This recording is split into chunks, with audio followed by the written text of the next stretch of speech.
Hello everyone, welcome back to new YouTube video, and this is Manpreet. You are watching IELTS Fever channel. So this video is a part 3 of my previous video. Part 1 and part 2 already जो है channel पर upload है. अगर आपने अभी तक नहीं देखा है तो आप जाकर उसे विजिट कर सकते हैं. ये जो है ये पार्ट 3 है और पार्ट 3 है आइल्स फीवर की रीडिंग 97 का. आज हम जो डिस्कस करने वाले हैं वो पैसेज 3 हम डिस्कस करेंगे इसमें, जो किसके ऊपर है, रिस्क मैनेजमेंट के ऊपर है. फर्स्ट ऑफ ऑल जल्दी से देख लेते हैं कि कौन कौन से क्वेश्चन जो हैं आज की वीडियो में हम कवर करने वाले हैं. वीडियो लेंथी ना जाए इसलिए फटाफट से जो है हम क्वेश्चन टाइप की तरफ चलते हैं कि हमें कौन कौन से क्वेश्चन टाइप आज फेस करने पड़ेंगे और क्या क्या हम डिस्कस करेंगे. तो चलिए फ़िलहाल जो है फर्स्ट 27 से 32 हमारे पास है true false not given. Again first passage में हमने ट्रू फॉल्स नॉट गिवन किए थे, सेकंड पैसेज में हमने येस नो नॉट गिवन किए थे, एंड थर्ड पैसेज में अगेन 6 आपके पास जो है ट्रू फॉल्स नॉट गिवन है. इट मीन्स कि फुल रीडिंग के अंदर कम से कम जो है आपके पास 14 to 15 क्वेश्चन जो है ट्रू फॉल्स नॉट गिवन या येस नो नॉट गिवन के हैं. अगर आपकी ट्रू फॉल्स में आप अच्छा स्कोर नहीं ले पा रहे हो तो ये रीडिंग आपके लिए डिफ़िकल्ट होने वाली है. आगे जो क्वेश्चन है वो है हमारे पास ब्लैंक्स समरी कंप्लीशन जिसे आप कहते हैं, और इंस्ट्रक्शंस हमें दी हुई हैं नो मोर देन 3 वर्ड्स. ठीक है, समरी है हमारे पास और उसके बाद एक जो क्वेश्चन है एंड में 1 MCQ है. तो चलिए फटाफट से क्वेश्चन टाइप आपने देख ली हैं कि क्या क्या है और स्टार्ट करते हैं बिना किसी देरी से. रिस्क मैनेजमेंट के ऊपर टॉपिक है. आपको क्या करना है, टाइटल पढ़ना है, एक जनरल आइडिया लेना है कि किस टॉपिक के बारे में क्या हो सकता है डिटेल में पैराग्राफ में. तो पैराग्राफ में आपको क्या देखने को मिलेगा कि रिस्क को कैसे मैनेज किया जाता है, कैसे इस पे साइंटिस्ट ने जो है रिसर्च की, कौन कौन से तरीके थे, क्या था, ये सारी बातें इसमें देखने को मिल सकती हैं. सबसे पहले है ट्रू फॉल्स नॉट गिवन. चलिए स्टार्ट करते हैं. तो आपको ट्रू फॉल्स नॉट गिवन जब भी करना है तो आपको पता है टेक्निक, वो हमने पार्ट 1 एंड पार्ट 2 में शेयर की है. फिर भी मैं आपके साथ ये क्वेश्चन जो है सॉल्व करने वाली हूँ. तो 27 नंबर क्वेश्चन जो है वो कहता है title of debate is not unbiased. जो टाइटल था डिबेट का वो अनबेस्ड यानी कि निष्पक्ष था. ठीक है. All the scientist invited to the debate were from the field of medicine. कहते हैं कि जो साइंटिस्ट थे जो इनवाइट किए गए थे वो कहाँ से थे, फील्ड ऑफ मेडिसिन. वो कौन सी फील्ड से थे, field of medicine. And all the scientist, आधों की बात नहीं की है. ये छोटी छोटी सी बातें हैं जो आपको बिल्कुल ध्यान में रख के जो है ट्रू फॉल्स नॉट गिवन करने हैं. चलिए पहले इन 2 क्वेश्चंस के ही आंसर ढूंढ लेते हैं, फिर हम आगे की तरफ बढ़ेंगे. ये स्टार्टिंग में ट्रू फॉल्स है तो ऑब्वियस सी बात है कि आपको आंसर इन स्टार्टिंग के पैराग्राफ्स में मिलेगा. सबसे पहले उन्होंने दिया है as a title for unprejudiced आ गया. ठीक है, यही उन्होंने बात की है. Debate on the scientific process, panic attack, introgression of the abortion with risk this not observable. यहाँ पर है आपकी लोकेशन और इसका आंसर जो है वो हमें एग्जैक्ट मैच कर गई है हमारी स्टेटमेंट. तो इसका आंसर आपका क्या होगा, ट्रू होगा. नेक्स्ट क्वेश्चन की ओर मूव ऑन होते हैं. उन्होंने कहा all the scientist invited to the debate were from the field of medicine. जितने भी साइंटिस्ट थे जो डिबेट में इनवाइट किए गए थे वो कहाँ से थे, मेडिसिन फील्ड से थे. आगे उन्होंने इसमें क्या बात की है, उन्होंने बात की है इसमें आगे, यहाँ पर कोई बात नहीं हुई. चलिए आगे बढ़ते हैं. The debate was preceded by a survey of 40 scientist. अब यहाँ पर बात है, यहाँ पर आपको लोकेशन मिल गई है. उन्होंने कहा कि जो डिबेट है उसमें सर्वे हुआ था, 40 साइंटिस्ट आए थे हु वर इनवाइटेड. अब यहाँ पर आपको कीवर्ड मिल गया to describe how awful our life would be if the principle has been allowed to the in the past. अब यहाँ पर उन्होंने ये मेंशन, अगर आप वर्ड टू वर्ड ये मिला के चलते हो ना कि आपको सेंटेंस में ये सिखाया गया कि सब्जेक्ट मिल गया, वर्ब मिल गया, देन ऑब्जेक्ट मिल गया, तो आपको क्या लगाना है आंसर. आई डोंट नो कि क्या सिखाया जाता है, बट हाँ अगर आप वर्ड टू वर्ड मैच करके चलते हो तो आपको लगेगा कि सर्वे की बात हुई है, डिबेट की बात हुई है, अच्छा, साइंटिस्ट की बात हुई है और इनवाइट की बात हुई है, तो इट मीन्स कि इसका आंसर ट्रू होगा, बट ऐसा नहीं है माय डियर फ्रेंड्स। उन्होंने कहा कि वो साइंटिस्ट जो डिबेट के लिए इनवाइट किए गए थे, बट वो बात, ये बात मिसिंग है आपकी कि वो फील्ड ऑफ मेडिसिन से थे या नहीं थे। अगर वो डायरेक्टली लिख देते कि वो फील्ड ऑफ मेडिसिन से नहीं थे, वो अलग अलग फील्ड से थे, तो बात कुछ और होनी थी। अब उन्होंने इसकी बात ही नहीं की, हमें इसका एविडेंस ही नहीं मिला है कि वो मेडिसिन फील्ड से थे या नहीं। सो इट मीन्स कि इसका आंसर क्या होगा, नॉट गिवन। आई होप कि आपको क्लियर हो गया होगा डाउट। चलिए नेक्स्ट क्वेश्चन की ओर मूव ऑन होते हैं। The message two scientist who conducted by the survey were sending was people should not take risk. अब मैसेज कीवर्ड कैसे देखने हैं आपको, मैसेज जो साइंटिस्ट ने दिया था, जिन्होंने सर्वे कंडक्ट किया था, सेंडिंग वाज, मैसेज दिया क्या है, सेंड क्या किया है, people should not take risk, कि लोगों को रिस्क नहीं लेना चाहिए। ओके, चलिए देखते हैं। उन्होंने आगे बात की है यहाँ पर, दिस रिस्पॉन्स नॉट हाथ सर जी, ओके, यहाँ पर कोई बात नहीं हुई है। तो आगे उन्होंने कहा, अब यहाँ पर सर्वे की बात चल रही है ना, तो आगे आगे ओके, यहाँ पे लिखा है in short their message was no risk and no gain. अब ये रही लोकेशन आपकी। अब उन्होंने कहा इन शॉर्ट, मतलब ये पूरे पहरे की शॉर्ट में अगर डिटेल निकालो तो उनका मैसेज क्या था, देयर मैसेज, किन का मैसेज, जो ये साइंटिस्ट हैं जो इनवाइट किए गए थे, जिन्होंने सर्वे किया था, उनका मैसेज क्या है, their message no risk no gain. It means कि वो डायरेक्टली क्या कह रहे हैं कि जितना ज़्यादा आप रिस्क लोगे उतना ज़्यादा आप गेन करोगे।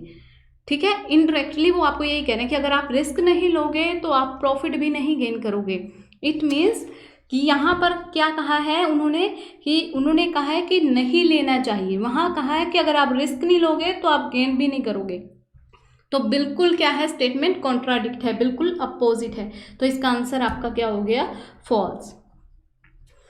चलिए नेक्स्ट क्वेश्चन की तरफ मूव ऑन होते हैं। All the 40 listed technologies are riskier than the other technology. All the 40 technologies riskier than, मानी कंपेयर किया गया है अदर टेक्नोलॉजी के साथ।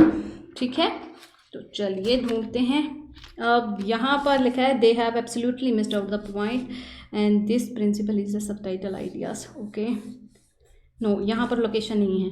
क्लियरली ऑल द टेक्नोलॉजीज, ये मिल गया हमें location. Okay, clearly all the technologies listed by the all 40 well chosen segment were evidently risky at their okay as the technologies are okay। उन्होंने ये बात की है कि वो all the जो टेक्नोलॉजीज़ हैं जितनी भी, और जो सिलेक्ट की गई थी वो साइंटिस्ट के द्वारा, वो सारी की सारी जो हैं वो रिस्की हैं अपने आप में, क्योंकि वो टेक्नोलॉजीज़ हैं। बट यहाँ पर उन्होंने कहा है कि जो 40 टेक्नोलॉजीज लिस्ट हुई थी वो ज़्यादा रिस्की थी दूसरी टेक्नोलॉजी से। इसकी किसी ने, मतलब इसकी बात हुई है कि वो रिस्की हैं, बट इसकी बात नहीं हुई है। यानी कि 50% इंफॉर्मेशन, हाफ इंफॉर्मेशन आपको दी गई है, हाफ का एविडेंस आपके पास नहीं है। इट मीन्स कि आंसर क्या होने वाला है, नॉट गिवन। नॉट गिवन का मतलब ये नहीं होता कि आपको लोकेशन ही ना मिले पैसेज में, आपको लोकेशन जरूर मिलेगी बट उसका सही इंफॉर्मेशन ना दी हो, या फिर हाफ इंफॉर्मेशन दी हो, या उसके बारे में बात ही ना की हो, सिर्फ एक आधा वर्ड लिखकर छोड़ दिया हो, तो आप कह सकते हो। चलिए अब आगे बढ़ते हैं नेक्स्ट क्वेश्चन की ओर। नेक्स्ट क्वेश्चन में आपको कहा गया है it was worth taking the risk to invent antibiotic, कि एंटीबायोटिक को जो है इन्वेंट करने के लिए वर्थ टेकिंग, मतलब ये फ़ायदेमंद होगा कि रिस्क लिया जाए। ओके, तो चलिए देखते हैं हम आंसर इसका। अब आंसर हमें कहाँ पर मिलता है, अब यहाँ पर principle has been in place, scientist tell us we would not have antibiotics. Antibiotics की बात यहाँ पर की गई है कि हमारे पास एंटीबायोटिक्स नहीं है, but of course we would if the version of the principle that sensible people are now understand. Okay, children died from okay इस ई पैराग्राफ में आपकी इंफॉर्मेशन नहीं है, हम एफ की तरफ चलते हैं। Penicillin was turned into, penicillin आपको पता है कि एक मेडिसिन है जो ड्रग है जो एंटीबायोटिक क्रिएट करती है। Turn into a practical drug during the second world war when the many of penicillin that result from the worth threaten to kill more people than the bombs, of course antibiotics were priority. अब यहाँ पर है आपकी location, उन्होंने antibiotics की बात की, यहाँ पर भी कहा कि यस एंटीबायोटिक्स जो है वो प्रायोरिटी है, of course the risk such as they could be prevent were worth taking. Exact information दी हुई है आपको, तो इसमें इसकी आंसर आपका क्या होने वाला है, ट्रू। आई होप कि अब आपको अच्छे से क्लियर हो गया होगा कि क्या चल रहा है, किस तरह से हम आंसर जो है इसके लगा रहे हैं। नेक्स्ट क्वेश्चन की ओर मूव होने होते हैं। All the other invention on the list were also judged bye, okay इसकी बात जो है इस प्रिंसिपल की बात यहाँ पर की थी जब हमने पढ़ा था। उन्होंने कहा कि ये जो है प्रिंसिपल वो साइंटिस्ट ने बताया था, बट उन्होंने यहाँ पर कहीं भी उसकी ये बात नहीं की है कि हाँ कि इसके साथ साथ उन्होंने जज किया हो अदर इन्वेंशंस को भी या कुछ और, या आगे हम पढ़ लें तो अदर आइटम ऑफ साइंटिस्ट, इसके बाद तो अदर आइटम्स की बात आ गई है यहाँ पर कि electrical light bulb and this, ठीक है, कि सीटी स्कैन होते हैं, ये हो गया, ठीक है। उसके बाद नीचे जो है इन्होंने बात की है when waiting up the risk human beings, okay यहाँ पर भी कोई बात नहीं की गई, यहाँ पर न्यू टेक्नोलॉजी की बात हुई है, ठीक है। यहाँ पर उन्होंने एग्रीकल्चर से रिलेटेड जीएम क्रॉप्स के बारे में बात की है। Provide the world with a very important safeguard. If it had place in the past, it may be, but it invented minor river and this. Okay पर इसकी बात कहीं पर भी नहीं की गई है कि ऑल इन्वेंशंस जो लिस्ट की गई थी उनको भी जज करता है, तो इट मीन्स कि इसका आंसर नॉट गिवन होगा। और मैं इसका आंसर नॉट गिवन लगा रही हूँ क्योंकि मुझे इस क्वेश्चन पर ज़्यादा टाइम स्पेंड नहीं करना है, क्योंकि मुझे इसका आंसर नहीं मिला। सो मुझे लगता है कि नॉट गिवन लगाना सही होगा। अगर आपको भी कोई ऐसा डाउट होता है ना कि आपको लोकेशन नहीं मिल रही है उसकी, आपको लग रहा है कि नहीं ये क्वेश्चन सिर्फ इसकी बात की गई है, हाफ पार्ट की इसकी बात नहीं है, तो आप एक बार के लिए नॉट गिवन लगा दीजिए और बाकी के क्वेश्चन सॉल्व कर लीजिए। जब आपके पास टाइम बचे एंड में तो दोबारा से उसे अच्छे से रीड कर लीजिएगा। चलिए हम मूव ऑन करते हैं नेक्स्ट टाइप ऑफ क्वेश्चंस की तरफ, जो है हमारा समरी कंप्लीशन। सो समरी में आपको दिए हुए ब्लैंक्स, अब आपको क्या करना है कि इनकी लोकेशन ढूंढनी है। अब आपको पता है कि हमने यहाँ तक की लोकेशन हमें कहाँ मिली है, उसके बाद ही इस क्वेश्चन की आंसर होगी। चलिए, when applying precaution principle to decide whether to invent a new technology, people should also consider, लोगों को क्या कंसीडर करना चाहिए dash along with the usual consideration of, मतलब दो चीज़ें लोगों को कंसीडर करनी चाहिए, दो चीज़ें लोगों को सोचनी चाहिए, क्या और क्या, ठीक है। For example through risky and dangerous enough people still enjoy, कि कोई चीज़ एग्जाम्पल के तौर पे वो कह रहा है कि ये रिस्की भी है डेंजरस भी है पर फिर भी लोग इसे इन्जॉय करते हैं। For the excitement it provides, कि क्योंकि इसमें एक्साइटमेंट है। चलिए पहले ये 3 क्वेश्चन हम फाइंड आउट कर लेते हैं फटाफट से। कहाँ पर है हमारा लोकेशन, यस क्या था पहला कि हाँ कि उसे शुड बी कंसीडर ना, ओके हमने यहाँ तक तो पढ़ लिया था ना कि यहाँ तक हमने रीड आउट कर लिया था। उसके बाद जब हम बात कर रहे हैं कि क्या another issue is to not to concept to wait a human being and this record simply a crucial issue is, issue क्या वो कह रहा है कि कंज्यूमर्स चॉइस है इन डिसाइडिंग, ये डिसाइड करने में। अब यहाँ भी उन्होंने यही कहा है टू डिसाइड, हमें लोकेशन मिल चुकी है, ठीक है, कि जब इस प्रिंसिपल को आप कर रहे हो तो क्या डिसाइड करने के लिए कि न्यू टेक्नोलॉजी कैसे काम करती है, deciding whether to pursue the development of a new technology. ये लीजिए आपकी लोकेशन मिल गई, यहाँ पर है आपकी लोकेशन, ठीक है। The consumer right to choose should be consider, क्या कंसीडर करना चाहिए, 3 वर्ड्स आपको लिखने। उन्होंने क्या, the consumers right to choose should be consider, तो फर्स्ट का आंसर आपको मिल गया कंज्यूमर राइट, ठीक है, कंज्यूमर राइट, ओके ठीक है। And with the usual consideration of alongside consideration of risk and benefit, लो जी ये भी आंसर मिल गया, रिस्क एंड बेनिफिट्स, ओके मैं फटाफट से ऐसे ऐसे लिख रही हूँ, आपको वहाँ ऐसे ऐसे नहीं लिखना है। आप इसके लिए एक काम कर सकते हो कि इतना आप यहाँ पर ट्रांसफ़र करोगे, आप यहाँ पर मार्क कर लीजिए ये कौन से का आंसर था, 33 का, ये आंसर आपका था 34 का। ओके, उसके बाद उन्होंने कहा for example through this is the risky clearly, अब ये आ गया clearly, seeking is more dangerous than generally modified tomatoes but people who sky choose to do so।